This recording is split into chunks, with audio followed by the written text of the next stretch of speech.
2, 1. Lift off of the Falcon 9.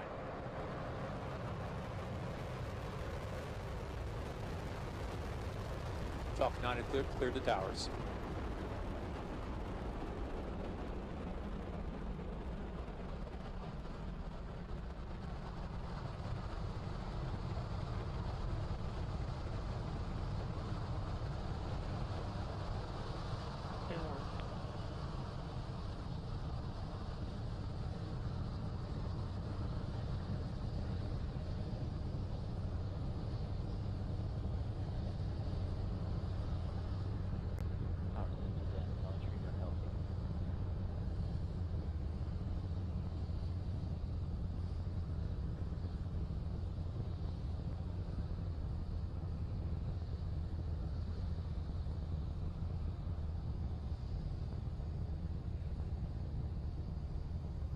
You're looking at the Falcon 9 powering its way through the low atmosphere as it heads into the parking low Earth orbit. First stage continues to burn under the power of 9 Merlin 1D engines. We're already through the throttle down and throttle up phase. Coming up to transonic, let's listen in.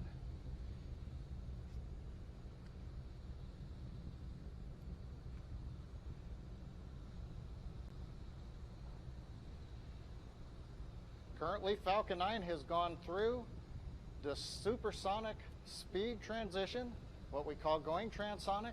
This is also the period of maximum dynamic pressure on the Falcon 9, where the loads on the vehicle, a combination of the density, the atmosphere at the lower altitudes, and the speed of the rocket, create the greatest loads on the Falcon 9.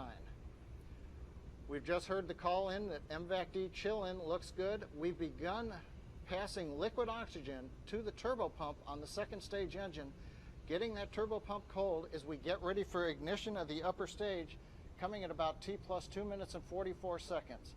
We're going to listen in. Major activities coming up now. At 2.5 minutes into flight will be main engine cutoff, followed by stage separation and upper stage engine ignition. Let's listen in.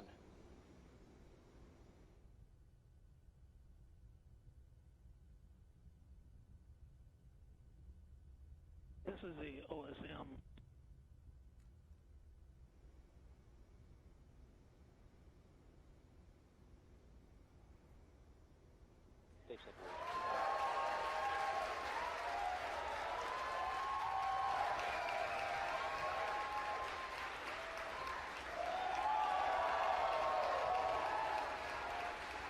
You hear the cheering. The upper stage engine is lit, completing the sequence of shutdown of the first stage, separation from the first stage, ignition of the upper stage engine as we continue on into the low Earth orbit. That'll be the first of 2 orbits we're headed for tonight. The first, somewhat circular low Earth orbit. Then, after a coast period, we'll go into what is essentially a large egg-shaped orbit, the Geostationary Transfer Orbit, which will take the Falcon 9 with the JSAT 16 spacecraft to an altitude of about 36,000 kilometers. You can see the upper stage nozzle. Here comes fairing separation. Fairing separation confirmed. And we have fairing separation. With that, let's talk to the team down on the floor. And as the second stage is carrying the satellite now free of the fairing up to that low Earth orbit, or the beginning, that initial low Earth orbit before moving to GTO, the first stage is heading back towards the drone ship. Now, occasionally people think that a drone ship landing is harder than a land landing, and that's sort of true, but not for the reasons they think. A low Earth orbit mission, which can return to either land or the drone ship, is easier than a geostationary transfer orbit mission, which can land only on the drone ships. That's because a GTO mission requires a lot more speed than a low Earth orbit mission, and that means it requires more propellant. It even gets a little bit trickier than that, so we've got a nice animation to show you what's up. Here we have a picture of the Falcon 9. We zoom in on the first stage. It's got liquid oxygen propellant on top and RP1 kerosene fuel on bottom. And as it burns through each of those propellants, the thrust that's produced is more or less constant. But it's harder to move, or harder to accelerate when it's heavier. Just like a pickup truck will accelerate slower when it's towing a lot behind it.